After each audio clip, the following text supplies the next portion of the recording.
আশা করি সবাই ভালো আছেন। তো বন্ধুরা, এখন যে বিষয়টা নিয়ে কথা বলবো তো সেটা হলো 2015 সালের একটা সিনেমা যেটার নাম হচ্ছে লড়াই, এবং যে ছবিটার পরিচালকের দায়িত্বে ছিলেন হচ্ছে পরমব্রত চট্টোপাধ্যায়, এবং ছবিতে লিড চরিত্রে আমরা দেখেছিলাম প্রসেনজিৎ চ্যাটার্জি, তারপরে কাঞ্চন মল্লিক, পায়েল সরকার সহ আরও অনেককে ছবির মধ্যে দেখেছিলাম। তো সেই ছবিটা আমার কেমন লেগেছিল, তো সেই বিষয় নিয়ে হবে আজকের আলোচনা। তো তার আগে প্রত্যেকটা বন্ধুকে অনুরোধ করে রাখবো, আপনারা চ্যানেলটায় নতুন হয়ে থাকলে অবশ্যই আপনারা চ্যানেলটা সাবস্ক্রাইব করে নেবেন, আর যদি ভিডিওটি ভালো লেগে থাকে লাইক কমেন্ট শেয়ার করতে ভুলবেন না। তো 2015 সালে রিলিজ হওয়া সিনেমা লড়াই। তো এই ছবিটা পুরোপুরি একটা রাজনৈতিক ক্রীড়া প্রেক্ষাপটের ওপর কিন্তু ছবিটা দাঁড়িয়ে রয়েছে, এবং সেখানে আমরা দেখতে পাই প্রসেনজিতের ক্যারেক্টারটা, যে একজন মদ্যপান্ত ক্রিকেটার, তাকে ক্রিকেট থেকে অনেক সময় বহিষ্কার করা হয়েছিল, এবং পরবর্তী সময়ে সেই প্রসেনজিৎকে দায়িত্ব দেওয়া হয় পুরুলিয়া ক্রিকেট অ্যাসোসিয়েশনকে দায়িত্ব দেওয়া হয়, এবং তখন প্রসেনজিৎ প্রথমত সেই বিষয়ে একটু জানা ছিল না যে তাকে এরকম কোনো দায়িত্ব দেওয়া হয়েছে বলে।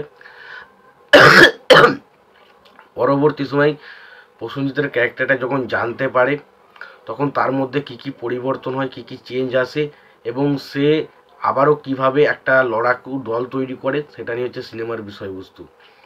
তখন এই সিনেমার যদি পুরো বিষয়টা নিয়ে আলোচনা করি, কারা কি কোন কাজ করেছিল সেই বিষয় নিয়ে, তখন এই ছবির পরিচালক ছিলেন হচ্ছে পরমব্রত চ্যাটার্জি, এই ছবির চিত্রনাট্যের কাজ করেছিলেন পরমব্রত চ্যাটার্জি, ছবিটার গল্প লিখেছিলেন হচ্ছে সাবির হোসেন আল্লাহ কিন্তু ছবিটার গল্পের কাজ করেছিলেন। পাশাপাশি যদি সিনেমা ফটোগ্রাফির কাজ বলি, তো সিনেমা ফটোগ্রাফির কাজ করেছিলেন গোপী ভগত, এবং সঙ্গীতের কাজ অবশ্যই করেছিলেন মিউজিক ডিরেক্টর ইন্দ্রদীপ দাশগুপ্ত, এবং অবশ্যই অভিনয় ছিলেন হচ্ছে প্রসেনজিৎ চ্যাটার্জি, পায়েল সরকার, ইন্দ্রাশিস রায়, কাঞ্চন মল্লিক, খরাজ মুখার্জি, গার্গী চৌধুরী, দীপঙ্কর দে, বিশ্বজিৎ চ্যাটার্জি, অনেক বড় একটা কাস্টিং কিন্তু ছবির মধ্যে ছিল। এবার দেখুন, এখানে যদি আমি পারফরমেন্স কথা বলি, দেখুন কমার্শিয়াল ছবিতে তো পারফরমেন্সটাকে সেইভাবে খুব একটা গুরুত্ব দেওয়া হয় না, এবং এই ছবিটা পুরোপুরি যে একদম প্রপারলি যে কমার্শিয়াল সিনেমা সেটাও নয়, আবার প্রপারলি যে একদম আর্ট ফিল্ম সেটাও কিন্তু নয়, একটা মাঝারি টাইপের কিন্তু ছবি। এবং আমরা জানি পরমব্রত যে লেভেলের অভিনেতা, সে কিন্তু পুরোপুরি একটা কোনো ছবিকে হার্ডকোর কমার্শিয়াল ছবি বানাবে না, বা হার্ডকোর কমার্শিয়াল ছবি তার পক্ষে বানানো সম্ভব কিনা জানি না। তবে এই ছবিটা পুরোপুরি একদম কমার্শিয়াল জোনের ছবি নয়, এবং পুরোপুরি যে একদম হার্ডকোর যে একদম আর্ট ফিল্ম সেটাও কিন্তু নয়, একটা মাঝামাঝি পর্যায়ের ছবি।